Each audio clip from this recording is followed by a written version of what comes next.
Ibihe byiza kuri mwese mukomeje gukurikira KTV Skills, nizere ko mumeze neza kabisa. Uyu munsi mbazaniye iki muri nawo yacu uyu munsi?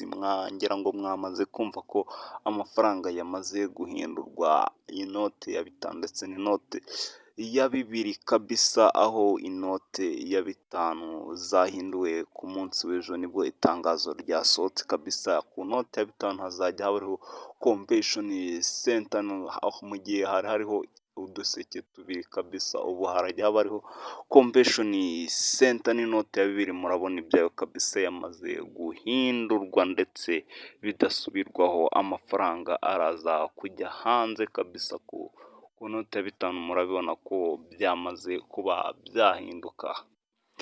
Ngizo rero niko ka video nari mbonye abantu bari kwibaza ayo mafaranga yahinduwe ni ayahe?